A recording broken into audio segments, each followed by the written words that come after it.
ओम शांति। कहते हैं इंसान के मन में कुछ और भावी में लिखा कुछ और।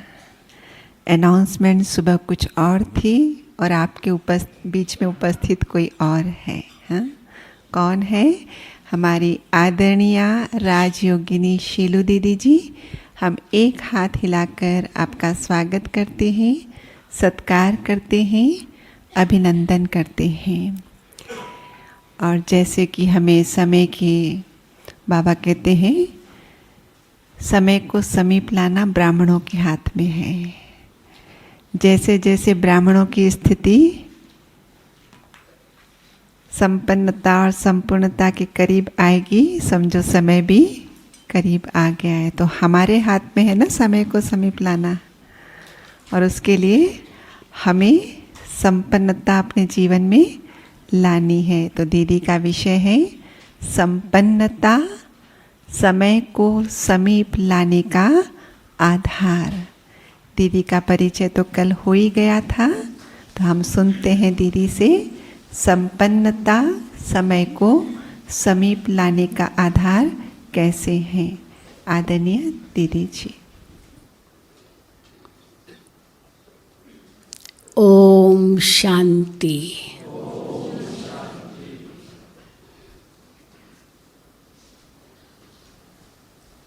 आप सभी भाई बहनें अनुभव कर रहे होंगे कि बाबा का ज्ञान कितना गहरा है, कितना ऊंचा है। और केवल ज्ञान ही नहीं गहरा और ऊंचा है, परंतु साथ साथ जो बाबा हमें प्यार देते हैं वो भी कितना गहरा और ऊंचा है। शक्ति जो देते हैं वो भी कितनी गहरी और ऊंची है। लेकिन ये सब हम अनुभव कैसे करेंगे? तो बाबा कई बार कहते हैं कि जब तुम बच्चों ने अलौकिक जन्म लिया तो आपको जन्म की बहुत सुंदर गिफ्ट दी। जन्मदिन की गिफ्ट देते ना, और वो कौन सी गिफ्ट थी? दिव्य बुद्धि, या कहेंगे तीसरा नेत्र। ये ऐसी गिफ्ट है जो कोई मनुष्य को नहीं दे सकता है, ये भगवान ही दे सकता है। और दिव्य बुद्धि की जहाँ बात आती है तो इसमें, इस दिव्यता शब्द में बहुत गहराई है। आज भी बाबा ने मुरली में कहा, किसी की मंद बुद्धि होती है तो क्या कहते हैं? हे भगवान, इनको बुद्धि दो, अच्छी बुद्धि दो। हाँ? किसी की बुद्धि कोई चंचल होती है तो कहते हैं सद्बुद्धि दो।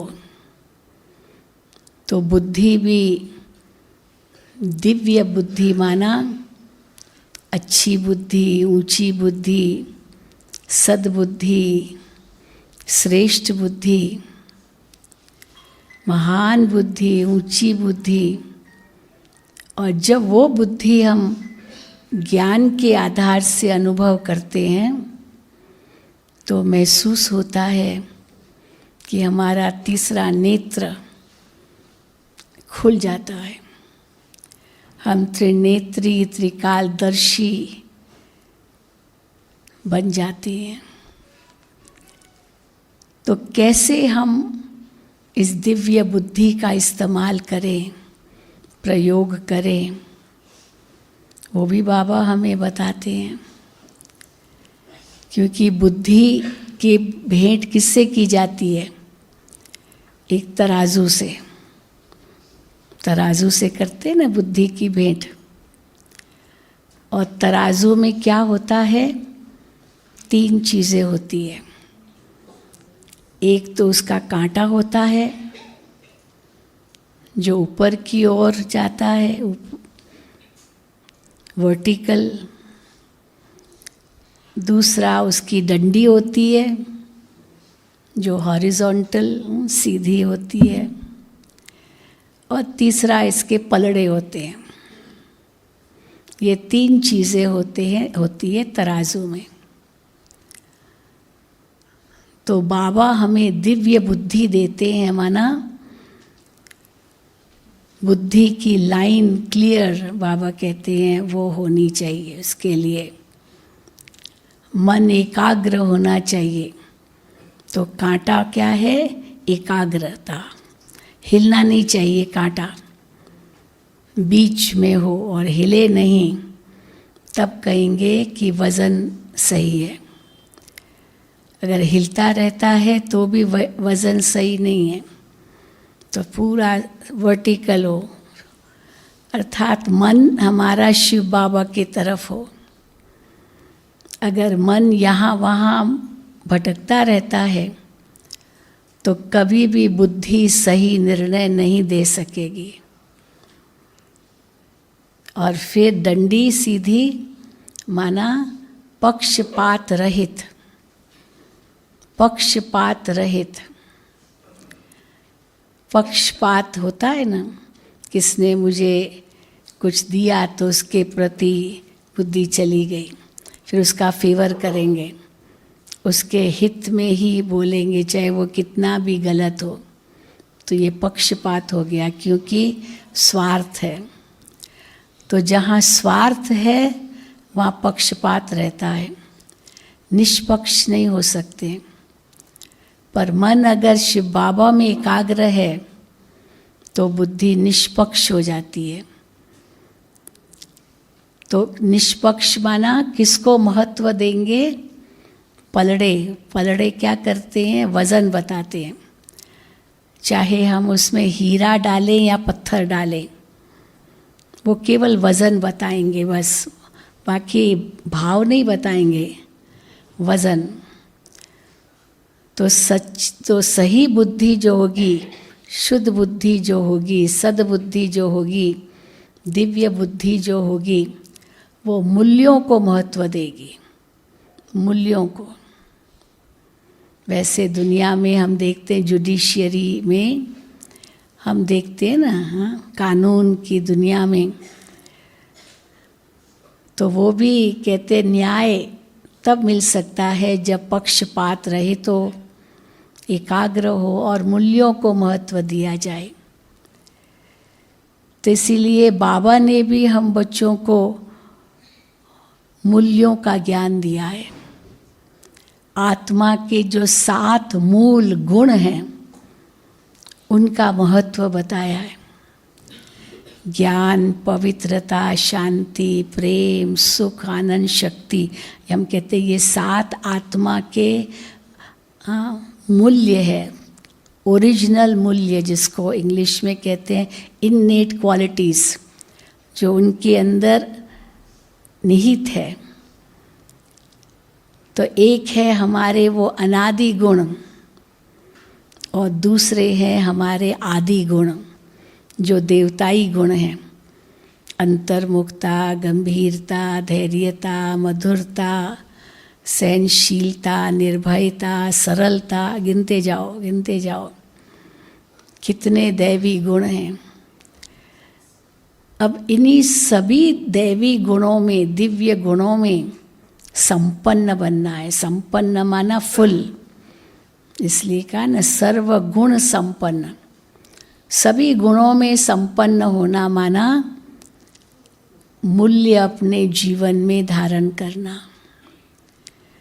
और जब जीवन में मूल्य आते हैं तब कहा जाता है जीवन का भी मूल्य होता है।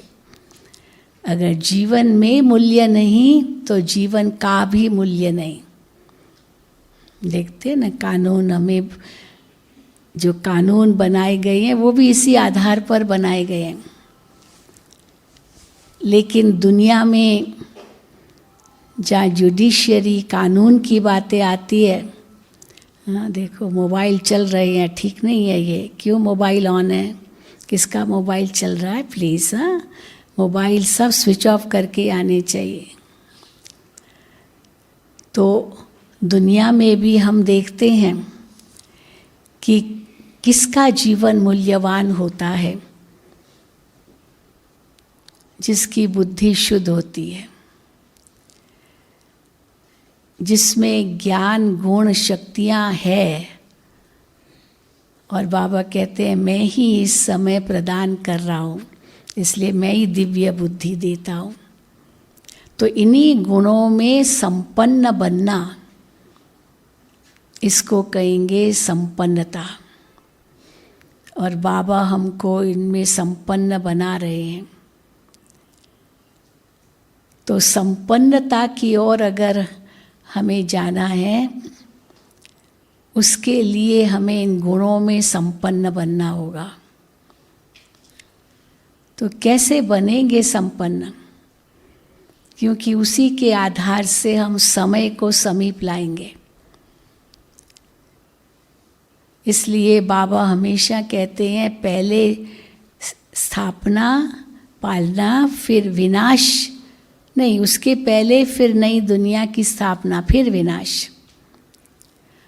तो नई दुनिया की स्थापना और फिर विनाश माना इन गुणों में संपन्न बनना है। तभी तो इस कलयुगी दुनिया की समाप्ति होगी। तो कलयुगी दुनिया की समाप्ति से पहले हमें सब गुणों में संपन्न बनना है, और फिर हम समय को समीप ला सकेंगे। क्योंकि बाबा हमें बार बार रिमाइंड कराते रहते हैं, बच्चे विनाश की तैयारी पूरी हो चुकी है, बस आपको संपन्न बनना है।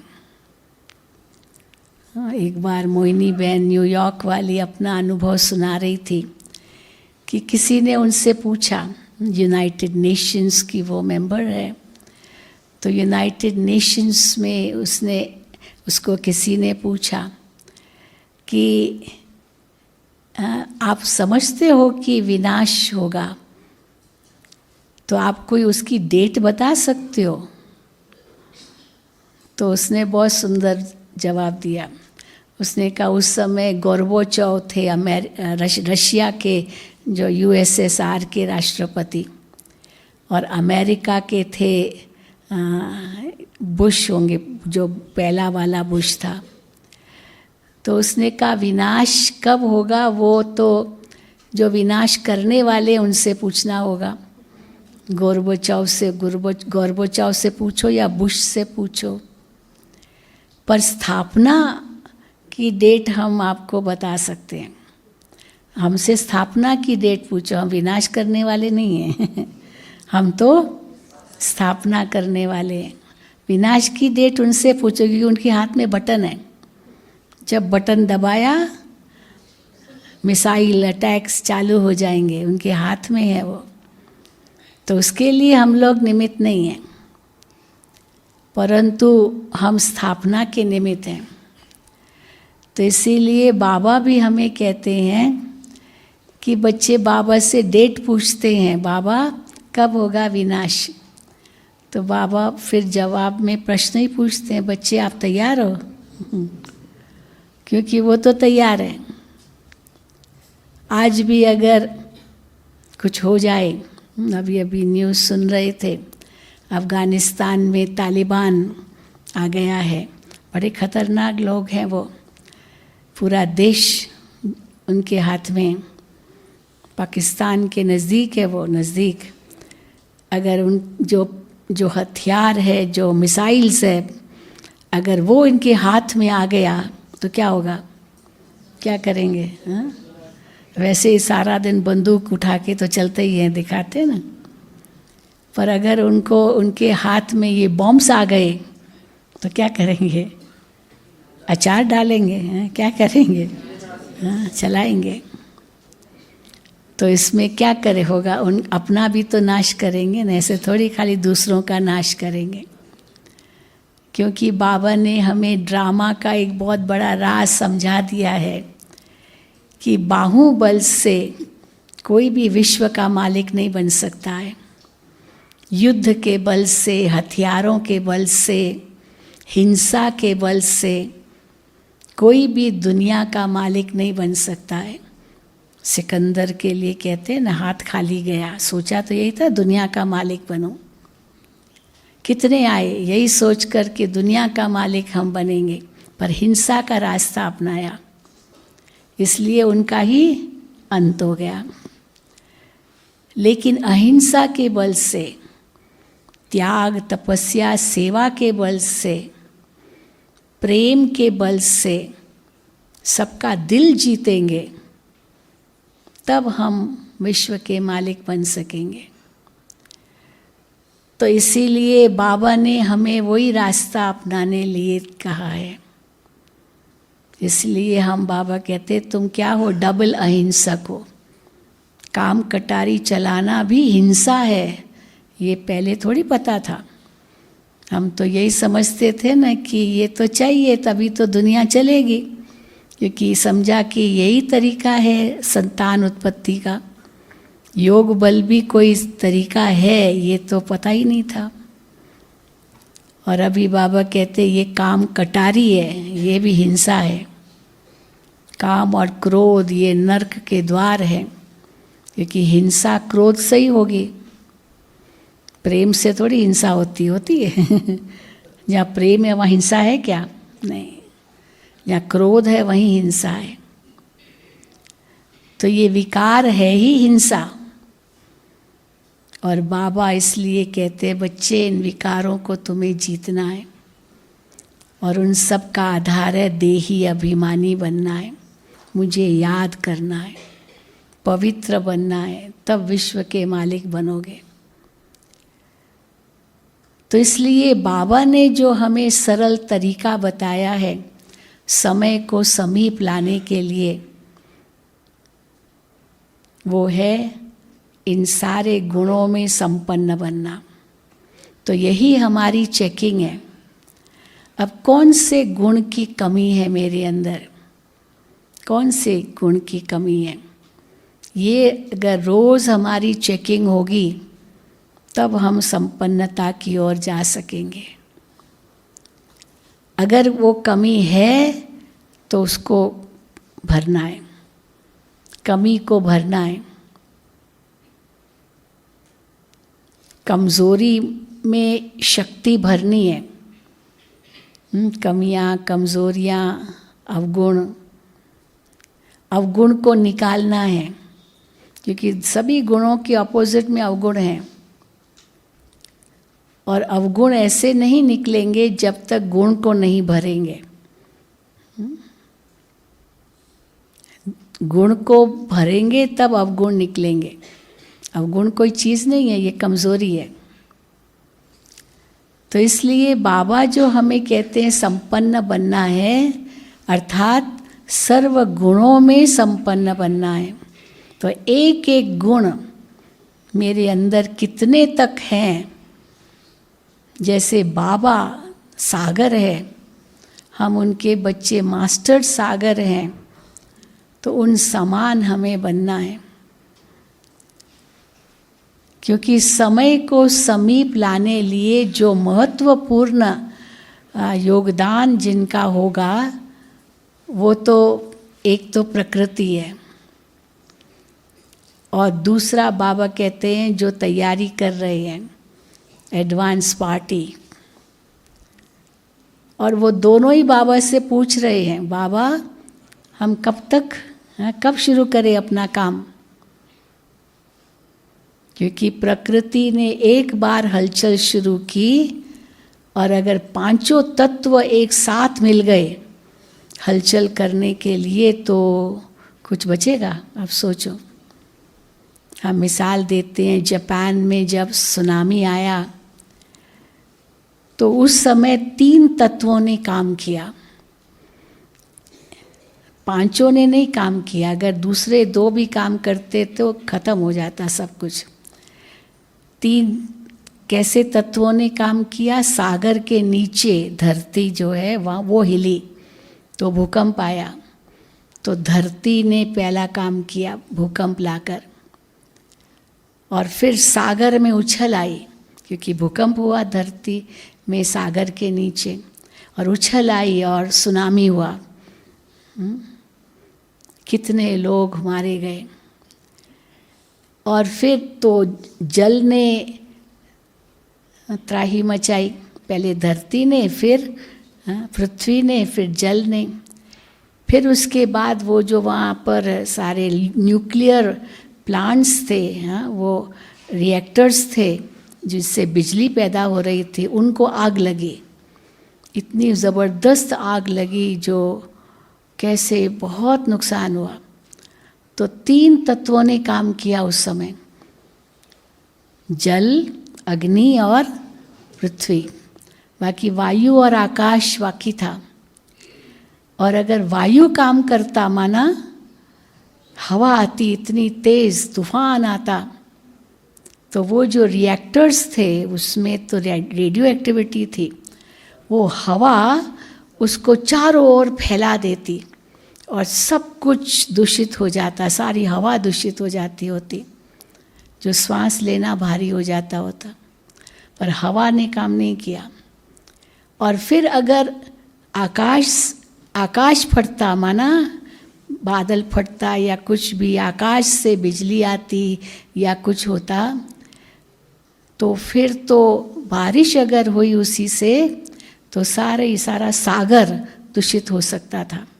और सारा सागर दूषित हो गया तो सब मछलियाँ जो भी सागर में, वो भी सब मर जाती। इसलिए वो 2 तत्वों ने काम नहीं किया। और अगर 5 ही तत्व एक साथ काम करे तो आप सोचो। इसलिए फिर भी बच गए। जब बाबा यज्ञ में बच्चों के साथ थे तो 14 साल जो भट्ठी चली, उन 14 सालों में भी कितना बड़ा परिवर्तन आया। क्योंकि 36, 37 से लेके 50 तक ये 14 साल भट्ठी में थे। तो उन्हीं वर्षों में दूसरा विश्व युद्ध हुआ, 39 to 45, 6 साल तक विश्व युद्ध चला और लाखों लोग मारे गए उस विश्व युद्ध में, खास वो यूरोप में, लेकिन सब देश इन्वॉल्व थे उसमें। कितने लोग, लाखों मारे गए। भारत के भी कितने सैनिक मारे गए। तो 6 साल तक वो विश्व युद्ध चला। और वो समाप्त कब हुआ? जब अमेरिका ने जापान में, जो बाबा मुरलियों में सुनाते हैं, हिरोशिमा, नागासाकी, ये 2 बड़े शहर जापान के हैं, उन पर जब अमेरिका ने बॉम्ब गिराया तो जापान ने सरेंडर किया। उस समय 2 शहर उसके तबाह हो गए, इतना बॉम्ब्स। और वो तो छोटे बेबी 10 मेगाटन बॉम्ब्स कहते थे, बेबी बॉम्ब्स थे, बच्चे थे वो बॉम्ब्स। और अभी तो कितने हो गए हैं। तो सरेंडर किया अमेरिका, इंग्लैंड जीत गया, जर्मनी हार गया। बहुत इसका इतिहास है पूरा।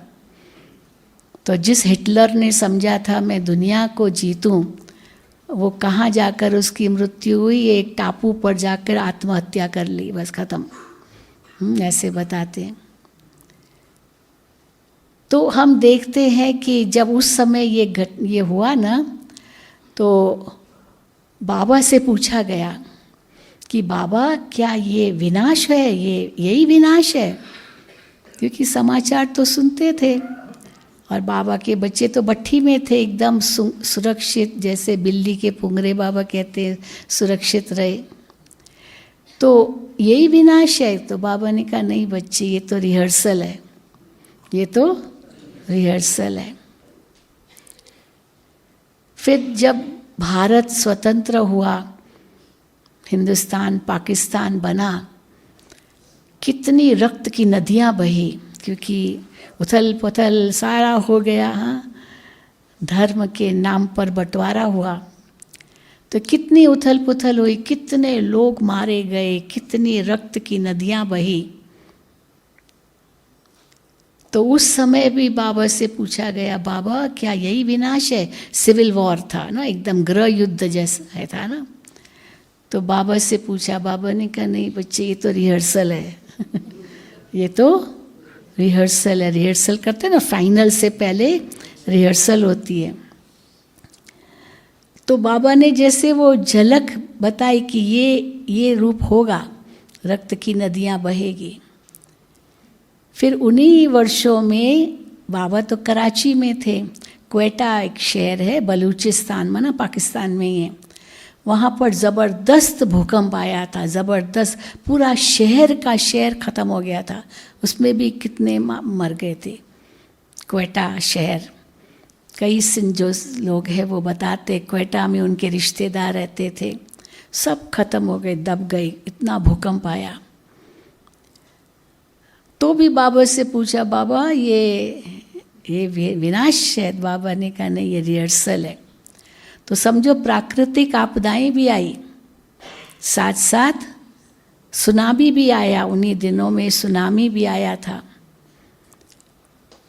दूसरा विश्व युद्ध में कितने मारे गए, कि नहीं, जो कुछ हुआ वो सब एक बहुत बड़ा रिहर्सल था। कई तो पैदा कहाँ हुए थे, हाँ, जो उस समय पैदा हुए होंगे उनको थोड़ा अनुभव होगा। फिर चाहे भारत में युद्ध हुआ, चाइना के साथ युद्ध हुआ, पाकिस्तान के साथ युद्ध हुआ, बहुत कुछ हुआ, मुझे याद है वो।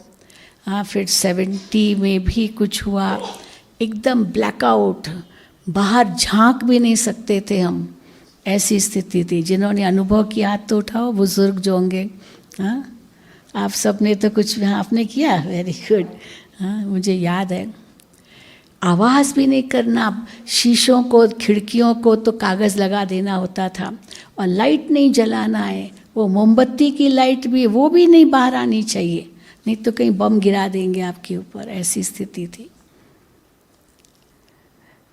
तो देखा गया कि ये सब रिहर्सल तो हो चुकी है, और अभी तो प्रकृति इंतज़ार कर रही है, थोड़ा थोड़ा इधर उधर ला रही है बहुत कुछ। हाँ, रोज़ सुनते रहते हैं, वहाँ भूकंप आया, वहाँ भूकंप आया, बहुत कुछ सुनते हैं। फिर 3.5 ऑन रेक्टर स्केल, फिर 4, कोई 5, चलो 6 तक। फिर भी अगर 8-10 हो जाए तो क्या हालत होगी आप सोचो। ये सारी जो बाबा कहते हैं ना, ताश के पत्तों की तरह ये सारे इतनी ऊंची ऊंची इमारतें सब गिरेगी। और अभी भी कह रहे हैं, क्योंकि ग्लेशियर्स जो है वो पिघल रहे हैं, सारे जो बर्फ़ के पहाड़ पिघल रहे हैं, वो अगर वो सागर को ऊपर कर रहे हैं, और जैसे सागर और ऊपर आता जाएगा, जो सागर के नज़दीक शहर है वो तो सब पानी में चले जाएंगे। अभी भी बहुत डर है लोगों को, बहुत डर है। कितने कितने उसके ऊपर कॉन्फ्रेंसेस करते हैं, लेकिन कोई भी बदलने को तैयार नहीं है, क्योंकि बदलेंगे तो उनको वोट कहाँ से मिलेंगे। हाँ? कुछ करेंगे तो वो सारी वोट की दुनिया है। तो हम देखते हैं ये सब विनाश काले विपरीत बुद्धि विनश्यन्ति, ये तो होना ही है। और ये नहीं समझना बाबा के बच्चे बच जाएंगे, हाँ, ये भी नहीं, हमें भी तो जाना है ना वापस घर। कई बार बाबा की मुरली में आया है, महाकाल को बुला रहे हो। शिव महाकाल है ना, महाकालेश्वर का मंदिर है उज्जैन में, तो महाकाल को बुलाना माना महाकाल क्या करेगा सबको मुक्त करेगा ना, काल के पंजे से मुक्त करेगा। तो महाकाल भी अपना काम कर रहा है। तो इसीलिए बाबा ने कहा कि प्रकृति पूछ रही है मैं हम कब अपना काम शुरू करें। फिर एडवांस पार्टी पूछ रही है हम अपना काम कब शुरू करें। तो कई पूछे एडवांस पार्टी क्या काम कर रही है, तो अभी तो बुद्धियों को टच कर रही है। बुद्धियों को टच माना बाबा के नज़दीक ला रहे। कई कहते हैं दादी जी के जाने के बाद कैसे बाबा की सेवाएं और बढ़ी, फिर जानकी दादी के अव्यक्त होने के बाद कैसे ये सब और आगे बढ़ा। अभी गुलजार दादी के अव्यक्त होने के बाद और भी आकर्षित हो रही आत्माएं, ऑनलाइन बच्चे पैदा हो रहे हैं बाबा के बच्चे, हाँ ऑनलाइन। हाँ, यहाँ बैठे हैं कोई जिन्होंने केवल ऑनलाइन कोर्स किया और बन गए बाबा के बच्चे, वो देखो एक हाथ उठा रहे हैं। अच्छा, वेरी गुड, दो। हाँ, सेंटर पर कोर्स नहीं किया, ऑनलाइन कोर्स किया। तो जी हाँ बहुत होंगे, आते हैं ना, आए कई बार आते हैं। तो आप सोचो, जिसको बाबा कहते हैं last so fast so first, इसके पीछे कितनी गहराई और कितना आगे जा रहे हैं, कितना आगे जा रहे हैं सचमुच। वो इतना उमंग, इतनी लगन, जो बात मत पूछो। जमीन लोग देने को तैयार हैं, क्या नहीं करने को तैयार है, बहनें बताती है। लेकिन मधुबन से स्टॉप आया, किसी से नहीं लेना है अभी कुछ भी कुछ नहीं लेना अभी किसी से। वो तैयार होंगे। बाबा ने एक बार मुरली में भी कहा था, अंत में आएंगे, उनको पता है ना विनाश होना है, तो ऑफर करेंगे। लेकिन बाबा तो बुद्धिवानों की बुद्धि है, और वो तो बड़ा श्राफ है, मट्टा सट्टा करते हैं, तो वो क्यों लेगा, फिर वापस तो करना पड़ेगा और काम तो आएगा नहीं। तो इसीलिए अभी तो बिल्कुल ऑर्डर आ गए हैं कि कुछ भी नहीं लेना है, कोई नया गीता पाठशाला नहीं खोलनी है, कुछ नया भी नहीं खोलना है, कुछ भी नहीं, बिल्कुल मना है। जो है उसकी पालना करो। तो इतनी इन्विटेशंस आ रहे हैं ऑनलाइन क्लासेस के लिए, सारा दिन कितना चल रहा है। हम भी इसमें बहुत बिजी रहते हैं, देश विदेश का हमारा तो फिर विदेश भी है, हमको ना करना पड़ता, भाई हम बिजी है का तो समय का भी बहुत अंतर होता है। तो आप एशिया में जाएंगे तो वहाँ तो वो आगे है ना, एशिया प्लस है, तो यहाँ का तो 6:30 होगा, तो वहाँ पर 4 बजे होंगे सुबह के। कोई 4 बजे क्लास कराओ, हमने कहा भाई नहीं, हम नहीं करा सकते।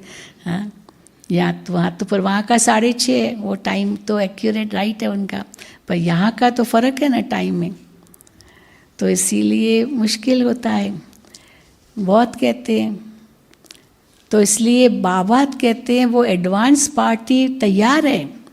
एडवांस पार्टी का एक कार्य है सबकी बुद्धियों को टच करना, बाबा के नज़दीक लाना, और दूसरा कार्य है जो बाबा कहते हैं कि वो योग बल की संतान को जन्म देंगे। इतनी योग की कमाई की है, तो वो भी तैयार है श्री कृष्ण को लाने के लिए। कई पूछते हैं श्री कृष्ण का जन्म हो चुका है, हम कहते हैं अभी तक जन्म कैसे होगा, क्योंकि ब्रह्मा ही सो श्री कृष्ण बनेगा। अभी वही वतन में इंतज़ार कर रहे हैं हमारा, हम घर जाएंगे तभी तो वो आएगा ना। और आज भी बाबा ने कहा तुम बच्चे खाली हाथ लगा के आओगे, तुरंत आओगे, क्योंकि सबसे जास्ती और सबसे पहले बिछड़ी हुई आत्माएं हम बच्चे हैं। 9 लाख तो कम से कम चाहिए ना सतयुग के आदि के लिए। तो कौन जन्म देंगे, ये वही आत्माएं जन्म देंगी, योगी आत्माएं। तो योग बल से पैदाइश होगी, लेकिन उसके लिए पहले जाना तो होगा। तो अभी तक क्यों कहते नहीं श्री कृष्ण ने जन्म कहीं नहीं लिया है, क्योंकि पढ़ाई चल रही है, भगवान की पढ़ाई चल रही है, भले रिवाइज्ड है। साकार मुरलियाँ तो हम 50 साल से ऊपर से रिवाइज कर रहे हैं, अव्यक्त मुरलियाँ भी रिवाइज हो रही है। तो वो रिवाइज कोर्स सिद्ध करता है कि परीक्षा नज़दीक है। जब परीक्षा नज़दीक होती है तो क्या होता है, पढ़ाई का कोर्स पूरा हुआ, फिर क्या करना होता है, हाँ रिवाइज करना होता है, एग्ज़ाम के लिए तैयारी करनी होती है। तो एग्ज़ाम की तैयारी माना पूरा रिवीजन चाहिए सारे सिलेबस का। पढ़ाई पूरी हो चुकी है, क्योंकि साकार मुरली और अव्यक्त मुरली हमारी पढ़ाई है, वही हमारी श्रीमत है, और उस श्रीमत के आधार से हम चल रहे हैं। कुछ भी अगर प्रश्न है, मुरली से जवाब मिल जाता है, अगर उसकी गहराई में अच्छी तरह गए तो। खाली ऊपर ऊपर से पढ़ लिया तो क्या कहेंगे, बाबा की मुरली तो वही है, हाँ मुझे याद करो, पवित्र बनो, ये तो उसमें कितनी गहराई है एक एक महावाक्य में। जितनी गहराई में जाएंगे आपको लगेगा कि इसमें और गहराई है। जितनी बार पढ़ोगे उतनी और गहराई महसूस होगी, अगर उस दिव्य बुद्धि से हम पढ़ते हैं तो समय को समीप लाने के लिए संपन्नता बहुत ज़रूरी है। और हम संपन्न बने, गुणों में संपन्न बने, उसमें पवित्रता भी आ गई। संपूर्णता माना 16 कला संपूर्ण। पवित्रता की इतनी कंप्लीट स्टेज बाबा हमसे चाहते हैं, जिसको दुनिया असंभव कहती है, साधु सन्यासी भी असंभव कहते हैं, वो हम बच्चे संभव करके दिखाते। और यहाँ तक बाबा ने कहा ये सब जो सत्ताएं हैं सब हिलेगी।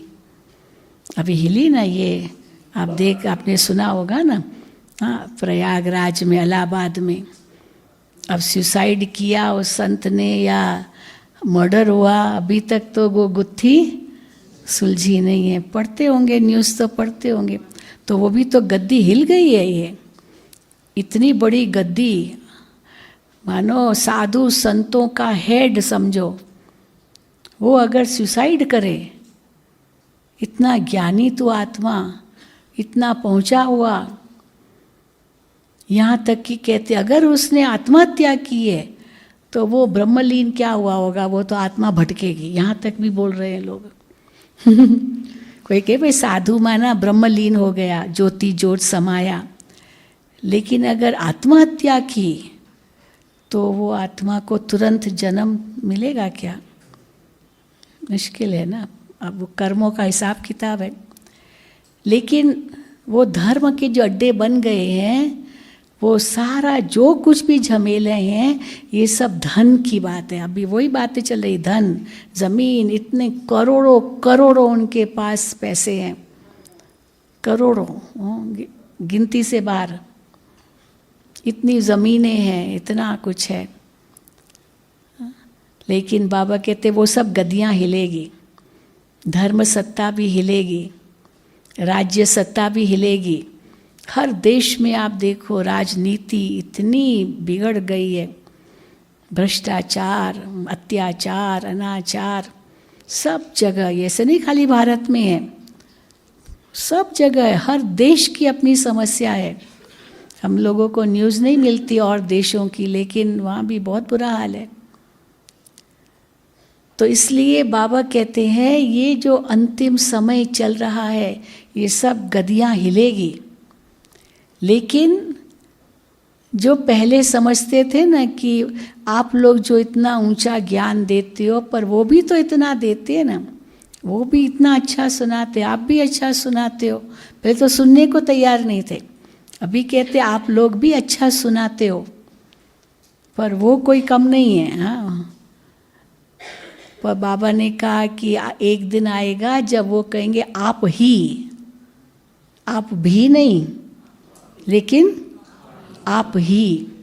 वो किस आधार पर होगा? पवित्रता के आधार पर, पवित्रता के आधार पर। वो पवित्रता की शक्ति ही एक ऐसी स्थायी शक्ति बन जाएगी, इतनी शक्तिशाली स्थिति वो बन जाएगी जिसके आधार से कोई हिला नहीं सकेगा। जिसको अंगद के लिए कहते भाई उसका पैर कोई हिला नहीं सका। और कहाँ तक बाबा पवित्रता की बात कहते हैं, स्वप्न मात्र तक भी अपवित्रता न हो। केवल ब्रह्मचर्य नहीं, ब्रह्मचर्य कोई बड़ी बात नहीं है, तो बाबा तो उसको तो उड़ा ही देते हैं। कई ऐसे शादी नहीं करते हैं, ब्रह्मचारी रहते हैं, क्या बड़ी बात है। लेकिन स्वप्न तक भी वो ब्रह्मा आचरण हो, उसको कहेंगे ऊंची से ऊंची पवित्रता। और उसका आधार बाबा क्या बताते हैं? अशरीरी अवस्था। बीच बीच में अशरीरी हो जाओ, न्यारे हो जाओ, देह से न्यारे हो जाओ। क्योंकि जब तक अशरीरी अवस्था नहीं बनी है तब तक वो पवित्रता की शक्ति भी अनुभव नहीं होगी। इंद्रियां चंचल होगी। इंद्रियों की चंचलता का आधार ही है देह अभिमान। और जहाँ इंद्रियों की चंचलता है वहाँ तो सारे विकार है। ये पंच इंद्रियां कहते हैं ना, तो पंच इंद्रियां एक एक इंद्रिय एक एक विकार का प्रतीक बन जाती है।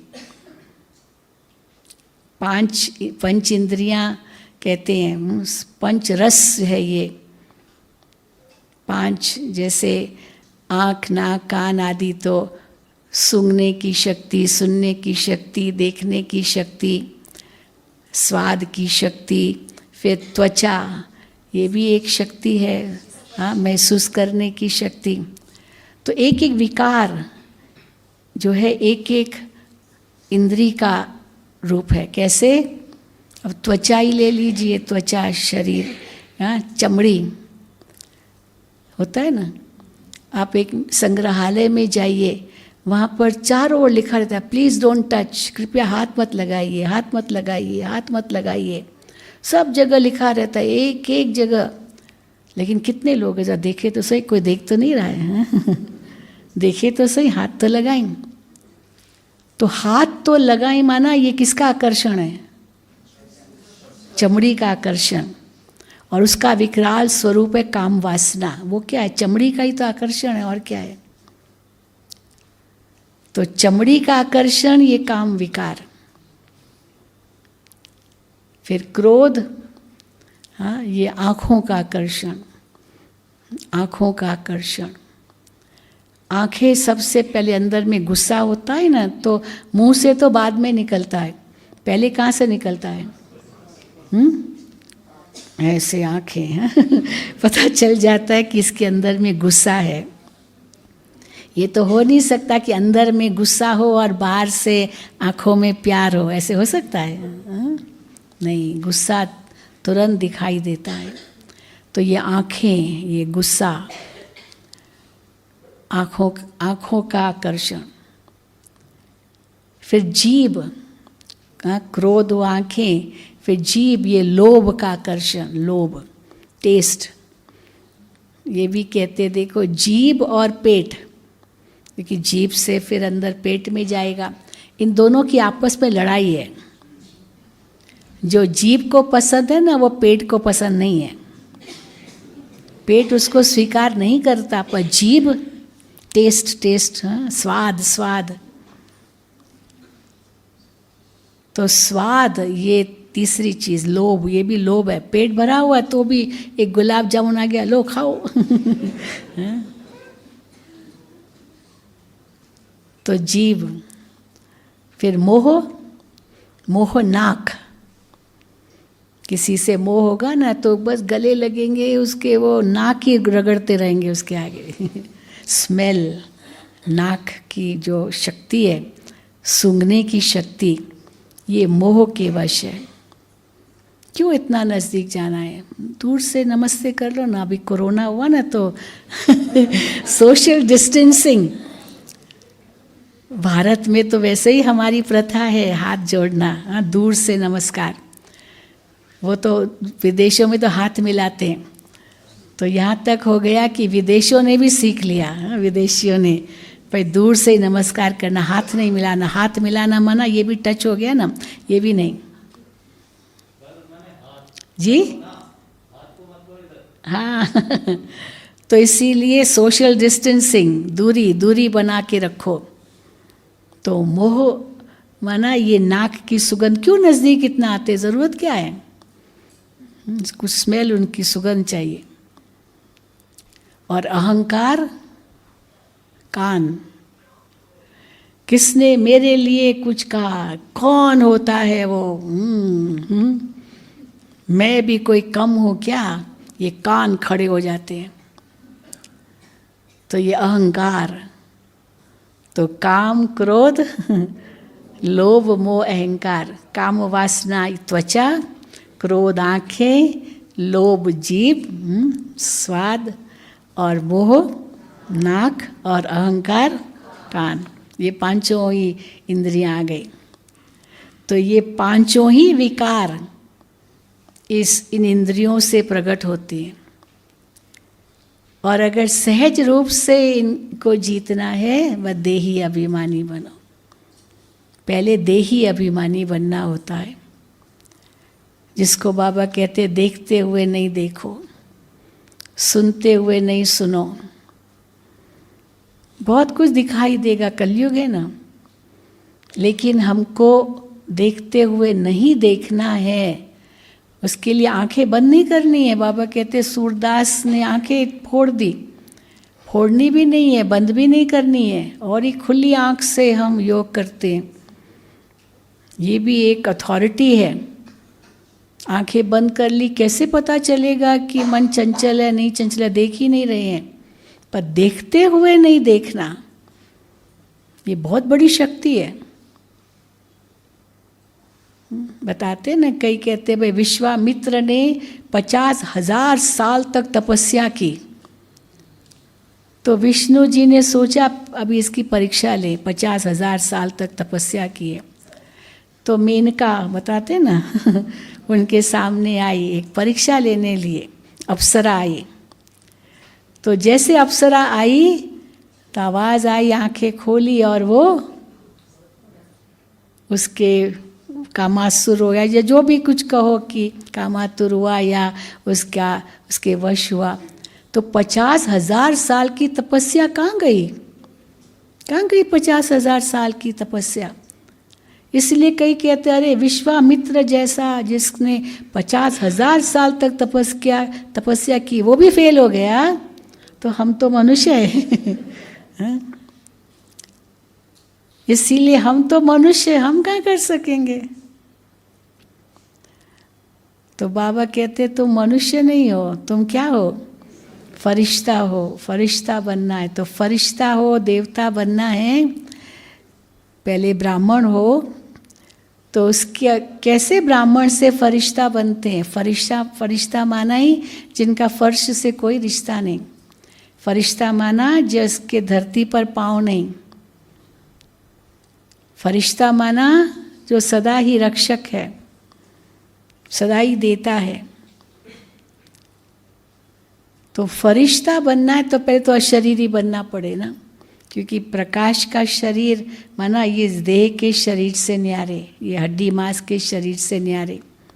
आज भी बाबा का वरदान ही था ना, दुख अशांति ये सब क्या है? ये सब शरीर की चीज़ें। इसीलिए कई समझते आत्मा तो निर्लेप है, आत्मा के ऊपर तो कोई लेप छेप लगता नहीं, सब शरीर का है। लेकिन शरीर का ही तो आत्मा पर लगता है ना, आत्मा का शरीर पर लगता है। और मन इसका एक सेतु है जो आत्मा और शरीर को मिलाता है, ब्रिज है। शरीर का असर मन पर, मन का असर शरीर पर ज़रूर पड़ता है। शरीर का असर मन पर पड़ता है। अब कहाँ पर कुछ दर्द है तो ज़रूर मन उदास तो होगा, और मन उदास है तो शरीर में परिवर्तन आता है। इसीलिए बाबा कहते हैं देही अभिमानी पहले बनना है। देही अभिमानी और अशरीरी में क्या अंतर है? देही अभिमानी माना कर्म करते हुए भी मैं आत्मा इस देह द्वारा कर रही हूँ, करा रही हूँ, मैं आत्मा। इसलिए बाबा बार बार कहते आत्मा आत्मा। अब आँखें देख रही है, आँखें तो खिड़की, हम कहते हैं ना, समझाते हैं ज्ञान, आत्मा का परिचय देते हैं जब। अब खिड़की खुली है, खिड़की तो नहीं देख रही है ना, खिड़की तो खिड़की है, वो खुद नहीं देख रही है, पर खिड़की से कोई और देख रहा है। तो आत्मा इन आँखों रूपी खिड़कियों से देख रही है। अब खिड़की बंद रखो, खुली रखो, नहीं देखना है आत्मा को तो आत्मा न देखे, मालिक है। देखते हुए नहीं देखे, सुनते हुए नहीं सुने, कान तो खुले ही हैं। चलो आंखें तो बंद कर सको, कान को ऐसे हाथ से बंद करना पड़ेगा, नहीं तो कैसे बंद करेंगे। इसीलिए सुनते हुए नहीं सुनो, क्योंकि हम दूसरों को रोक नहीं सकते हैं। किसको कहेंगे भाई गुस्सा मत करो, वो कहेगा करूँगा। तुम कौन होते हो बोलने वाले? करूँगा। ऐसे मत देखो, वो कहेगा देखूँगा। फिर चलो झगड़ा करो। इसलिए क्या करना है? रास्ता बदल दो, या देखते हुए नहीं देखो। वो जो कर रहा है उसका कर्म, मैं जो करूँगा वो मेरा कर्म बन जाएगा। वो कर रहा है इसलिए मुझे करना है। बाबा कहते बदला कभी मत लो, बदल के दिखाओ। तो देही अभिमानी स्थिति माना आत्मा अभिमानी स्थिति। हर कर्म में आत्मा इस देह द्वारा कर रही हूँ, नहीं करना है न्यारी हो जाऊं। देखते हुए नहीं देखूं, सुनते हुए नहीं सुनूं, और इन इंद्रियों को हम शुद्ध बनाते जाएं। ये हाथ किसी को मारने के लिए नहीं है, ये हाथ तो आशीर्वाद देने के लिए। ये हाथ ये दुआएं देने के लिए है। ये हाथ किसी की सेवा करने के लिए है। ये हाथ दाता के हाथ है। इसलिए देवियों का हाथ या तो वरदानी हाथ दिखाते हैं, और या तो आशीर्वाद का हाथ जैसे दिखाते हैं। बुजुर्ग लोग सिर पर हाथ रखते हैं, तो ये आशीर्वाद का हाथ। और लक्ष्मी का हाथ कैसे दिखाएंगे? दाता का हाथ, धन निकल रहा है। तो या तो ऐसे, या तो ऐसे, या तो ऐसे। और ये ऐसे वो क्या है? आप देखेंगे भारत की जो संस्कृति है उसमें ऐसे है ही नहीं। और धर्मों में जाइए उसमें ऐसे है। हाँ, ऐसे ही सारा वो नमाज भी पढ़ेंगे तो कैसे करते हैं, या जो ऐसे मांगना। और भारत की संस्कृति दाता की संस्कृति, देने वाली, दाता बनो। तो और जितने भी धर्म है उन सब में मांगना है, और भारत की संस्कृति में देना है। तो ये भारत की हमारी संस्कृति है, भरपूरता की संस्कृति। कहीं भी आँख न डूबे। तो अंदर अगर भरपूर है तो बाहर आँख नहीं डूबेगी, देखते हुए नहीं देखेंगे। दुनिया में बाहर क्यों डूबती आँख? क्योंकि अंदर खाली है, अंदर खाली है। कई बार जब हम कहते हैं ना अपने अंदर झांक के देखो, झांक के देखो, अंतर्मुखी बनना माना अंदर झांक के देखना। तो कई कहते हैं बहन जी बहुत डर लगता है अंदर झांकने में। क्यों डर लगता है? 2 कारण बताते हैं।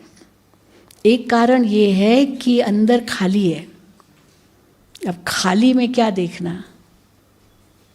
और दूसरा, इतनी नेगेटिविटी भरी पड़ी है, इतनी नेगेटिविटी भरी पड़ी है, जो अंदर कुछ पॉजिटिविटी होगी भी ना, अच्छी बात होगी भी ना, वो उसमें छिप जाएगी।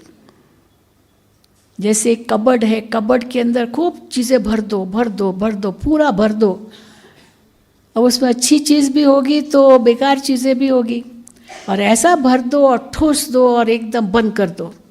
अब आपको खोलने में डर लगेगा। डर लगेगा कि नहीं? कि अगर मैं कबर्ड खोलूँगा तो क्या होगा? हाँ? सब कुछ निकल आएगा बाहर। फिर जो काम की चीज़ है वो रखी कहाँ, वो तो पता ही नहीं, क्योंकि सब मिक्स हो गई है। और फिर सारा टाइम वेस्ट हो जाएगा, क्योंकि सब बाहर आ जाएगा। फिर कहाँ अंदर बैठ के रखें, इसलिए खोलो ही नहीं, अच्छी चीज़ भी नहीं देखो। तो या तो खाली है, डर लगता है, खाली चीज़ में डर लगता है। अब अंधेरे में आपको डर लगेगा तो अंदर अंधेरा है, ज्ञान का प्रकाश है ही नहीं, इसलिए अंदर जाने में भी डर लगता है। और अगर है तो पाप भरे हुए हैं, इसलिए अंदर जाने में डर लगता है। थोड़ा बहुत पुण्य है, थोड़ा बहुत गुण है, वो गुण कहाँ दिखाई देता है। और बाबा कहते हैं कि बच्चे अंदर झांको, ये निकालो, पर निकालने के लिए निकालो नहीं, अच्छे भरते जाओ, ये अपने आप निकल जाएगा। मैं अशांत हूँ ये मत कहो, मैं शांत स्वरूप हूँ, मैं शांत स्वरूप हूँ, ये कहो, अशांति अपने आप भाग जाएगी। मिसाल देते हैं ना कि एक बाप था, उसने अपने 3 बच्चों को कहा कि इतना पैसा है, एक कमरा अपना, एक कमरा अपना भर लो। तो एक ने कहा इतना थोड़े में पूरा कमरा कैसे भरेगा, तो वो क्या किया, वो किचरा लेकर के आया और कमरे में भर दिया। दूसरे ने कहा यदि क्या भरेगा इसमें, तो अब इतने पैसे में क्या भरेगा, तो वो जो गोबर वोबर है ना, मतलब फालतू चीज़ें।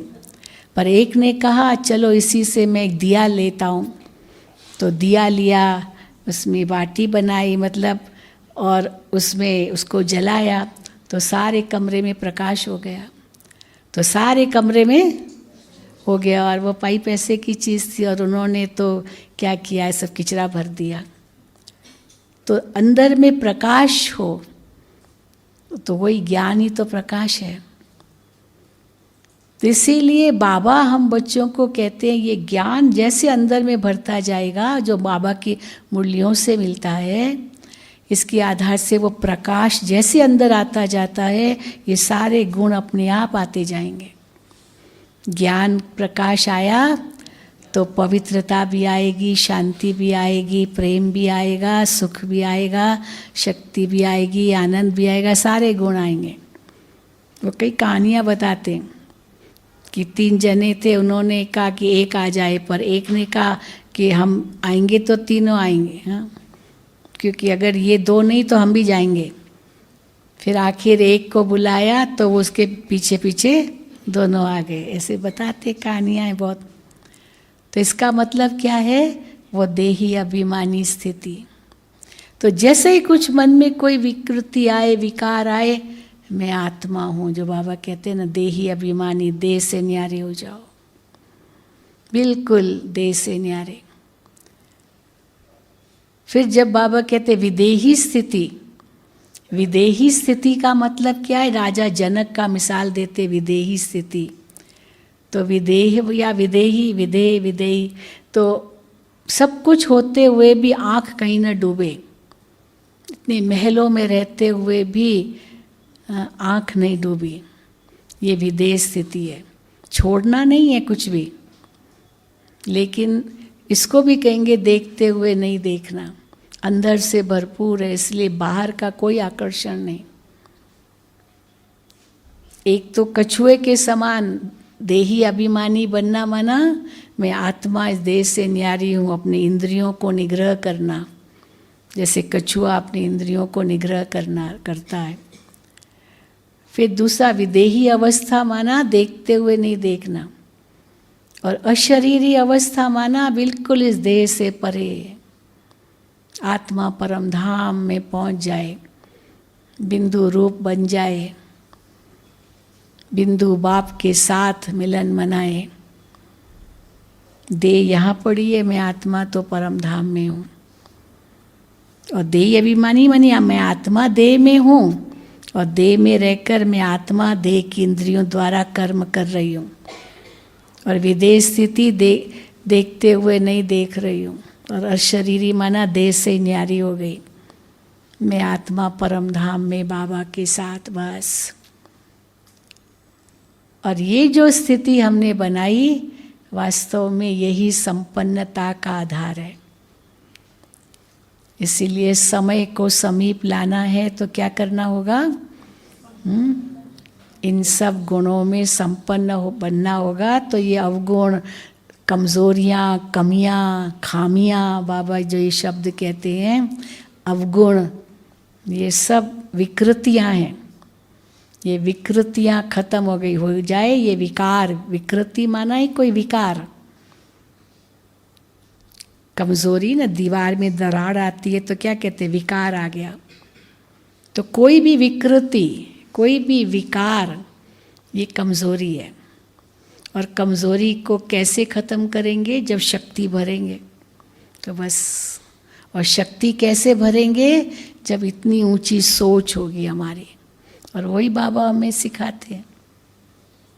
तो चलिए अब हम इसका अनुभव करेंगे। बैठिए सब, बिल्कुल देह से न्यारी स्थिति बनाएंगे।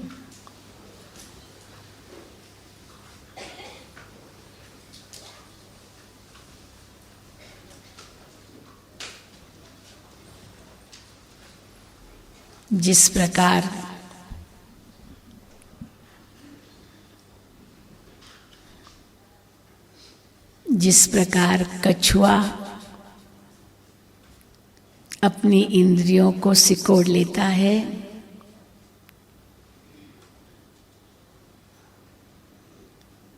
उसी प्रकार मैं आत्मा भी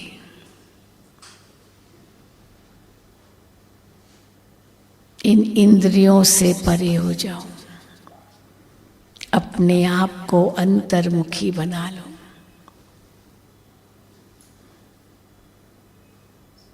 भ्रकुटी सिंहासन पर विराजमान हूं,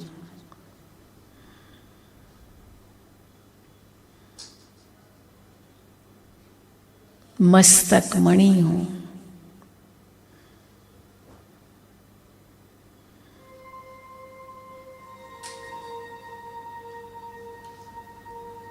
एक अजर अमर अविनाशी शक्ति हूं।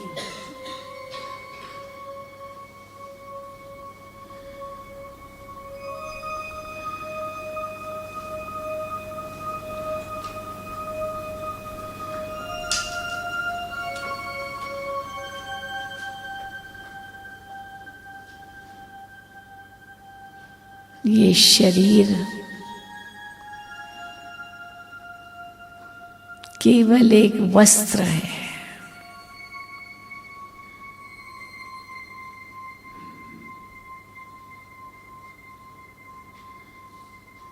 मुझ आत्मा ने कितने देह रूपी वस्त्र धारण किए।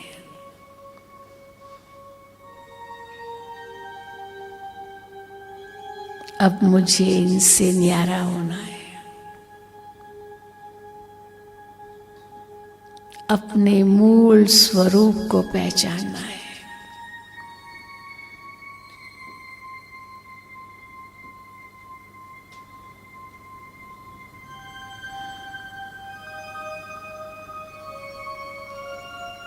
मैं आत्मा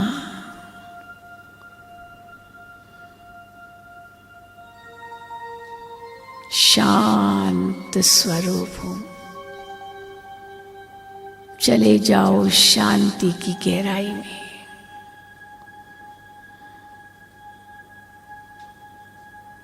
एकदम शांत।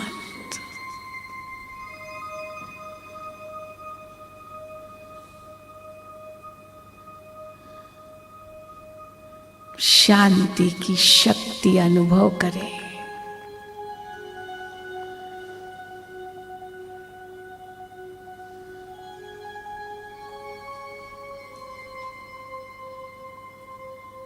शांति एक शक्ति है।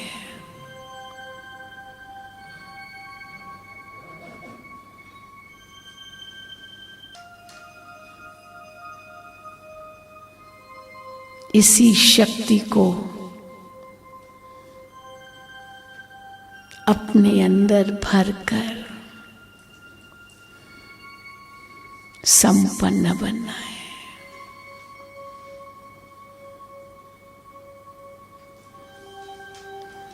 प्रेम एक शक्ति है।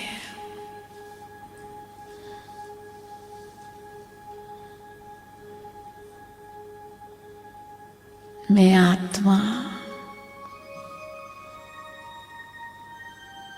स्वयं से भी प्रेम करूं।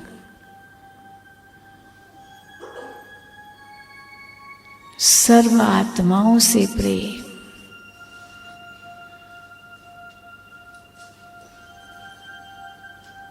मुझ आत्मा के पिता शिव बाबा से भी अति प्रेम।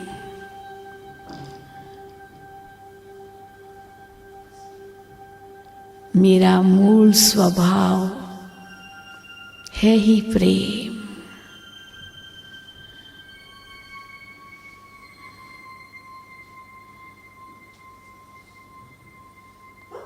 मेरा असली स्वधर्म है ही शांति।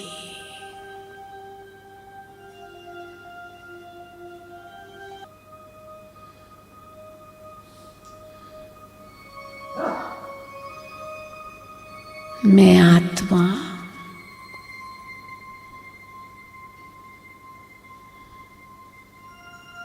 एक दिव्य शक्ति हूं।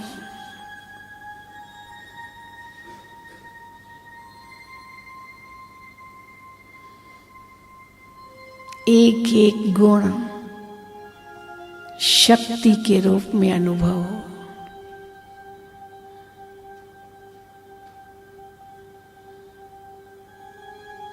इंद्रियों से परे का सुख, अति इंद्रिय सुख भी एक शक्ति है।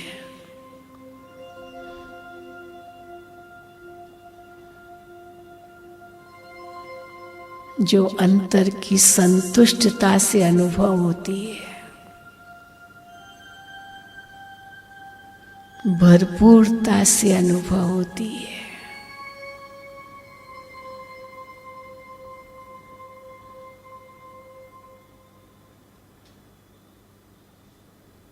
न्यारी स्थिति से अनुभव होती है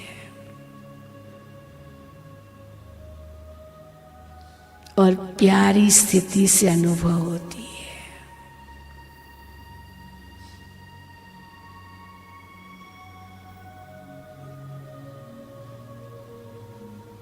इतनी भरपूर हूं मैं सर्व गुणों से, सर्व शक्तियों से।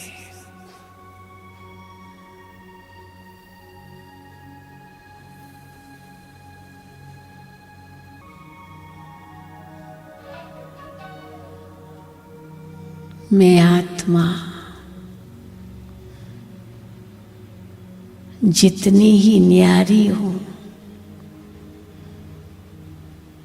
उतनी ही प्यारी हूं।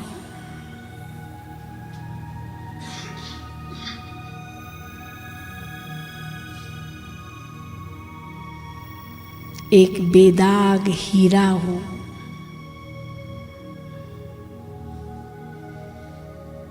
चमकता हुआ हीरा।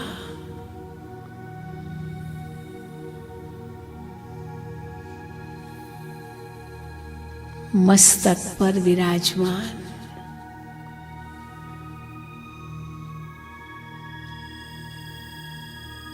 चारों ओर अपना प्रकाश फैला रहा हूं।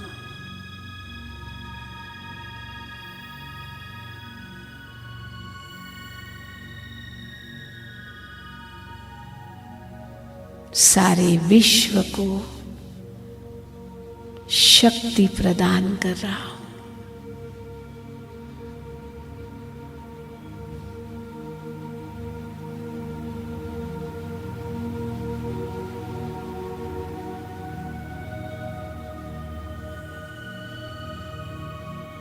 एक लाइट हाउस हूं, माइट हाउस हूं।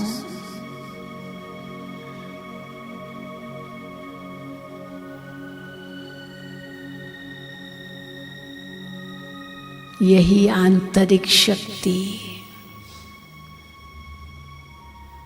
मुझे संपन्नता का अनुभव करा रही है।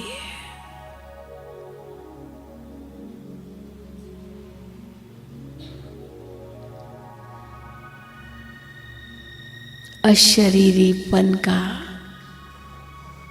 अनुभव करा रही है।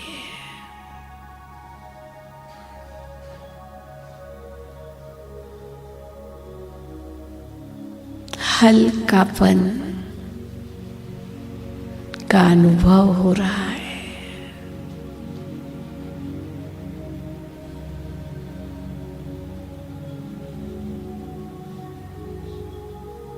एकदम हल्के हो जाओ।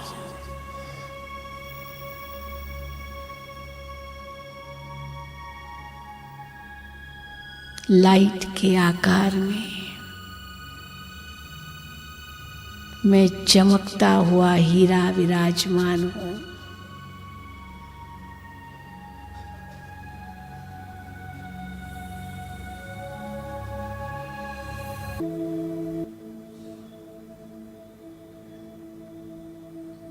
जो बिंदु में सिंधु के समान है, जो पाना था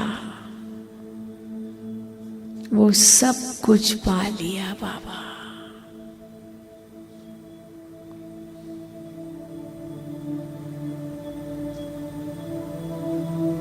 एक की लगन में मगन है।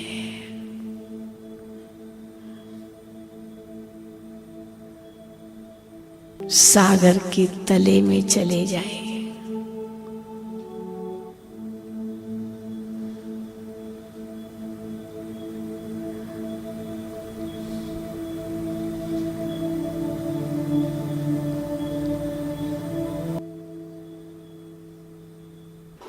पूरा 1.5 घंटा दीदी के सानिध्य में बैठ कर